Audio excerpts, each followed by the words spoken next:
Hello, my name's Abby Nice, and I'm a student in Kinesiology 307, and I am doing a video over the Peabody Developmental Motor Scale Assessment used for children, and it allows us and any professional to evaluate the developmental progress of a child from infancy to age 4 or 5.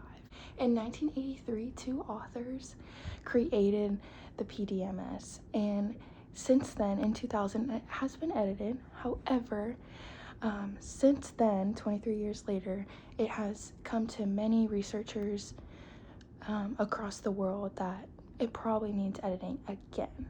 However, throughout this video, I'm going to go ahead and demonstrate and tell you a little bit about what the Peabody Developmental Motor Scale Test actually assesses. So this assessment and evaluation is used to assess delays in development of children in comparison to their peers, and it actually allows us to look at where they should be according to their age. So people that do the assessment can look like professional at the school, such as the nurse, if there's an occupational therapist there.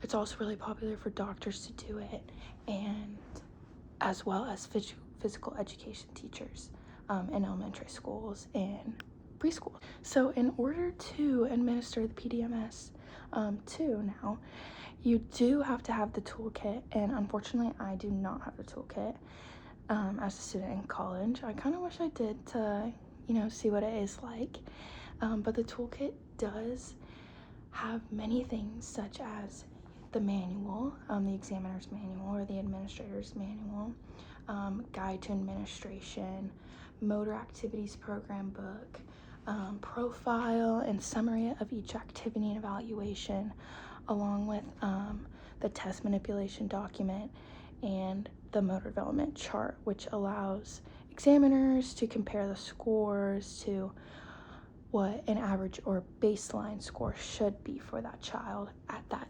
specific age. The Peabody Developmental Motor Skill Assessment includes 6 sections. This assessment is normally administered in a casual and calm tone setting for the child, not intimidating at all. It does normally take 60 to 90 minutes because it can be a little extensive. The six sections include reflexes, stationary, locomotion, object manipulation, grasping, and visual motor integration. These 6 sections vary in length, but each test a specific part of developmental aspects in the child's life. For example, if I had a child here and I was the administrator for the grasping section of the PDMS assessment, it is very common for the administrator to hand the child something and see how they manipulate it with their hands. So if I had this remote and handed it to them, if they didn't really know how to grab it, then that would be a concern of their developmental progress in comparison with their peers and where they should be. For the second section, which is visual motor integration, this can look like anything that connects the brain to what you are doing with your hands or even anywhere with your body. It's commonly tested by seeing if the child can color in between the lines, seeing if the child can fold paper correctly, and able to perform those movements without any confusion or issues or anything like that. The third section is reflexes, and this is pretty simple. The examiner will give a spontaneous, environmental aspect in front of the child and see how they react. Commonly, it can really just be as easy as just kind of like pushing them off balance and see if they can react.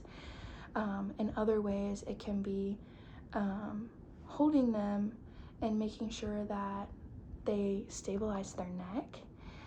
If they don't, then it is able to identify that they have some issues with understanding their environment around them and knowing when to have those reflexes to support their body. The fourth section is stationary. So this is related to standing, walking, standing on one foot. So the examiner would ask the child to see if they can balance. If they don't have any sort of like center of gravity, or can't like hold still, then their stationary development might be impaired and will need some treatment or adjustment, depending on the age and how they compare to the scores on the chart. The fifth one is locomotion, and this section is all about like physical activity. This can look like if they know how to do jumping jacks, running, jumping hurdles, walking in a line, jumping rope, anything like that. The examiner would ask the child to perform one of these activities. I'm sure they are familiar with it, but if they can't successfully do this easy task, then there would be a concern with that score. Finally, with object manipulation, it is very similar to visual motor integration. However, this has to do with how the child will pick up a ball, or bouncing a ball, catching a ball. So a little bit different.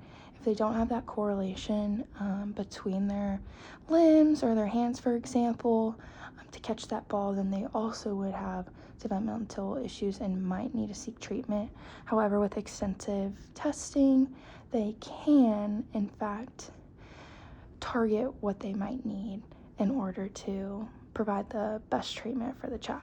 So for this exam, the child is graded on a scale 0 to 2, 0 being the child cannot do the requested task, 1 being the child's performance shows a clear resemblance, but it's not quite there yet, and 2, the child performs the correct task in accordance with their baseline age, so they score well.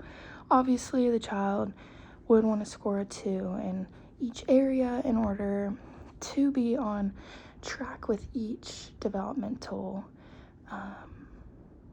scale. So this kit is commonly at a physical therapy or occupational therapy clinic or in schools with the PE teacher. This kit does not contain all of the required objects for each task. The kit contains stuff like pegs, cards, buttons, cubes, and all that stuff. However, majority of the tools do need to be supplied from the examiner, like a spoon, a pencil, paper, mat, space obviously to do this, stopwatch, tennis ball, cup, any sort of those things. It is important if you are performing this exam that you do have majority, if not all, of the tools in order to get the best score. It is important to use this evaluation whenever you notice that a child might be lacking in what their development should be for their age. Commonly, this exam is used in schools to be able to let the parent or guardian know that their child is lacking in some of the developmental areas and probably does need treatment by a physical therapist, occupational therapist, or even be seen by their pediatrician. Yes. So thank you for watching, and I'm so sorry I do not have the kit, but I hope I was able to describe more of what the Peabody Developmental Motor Scale Test is and how you can use it for children to assess their development.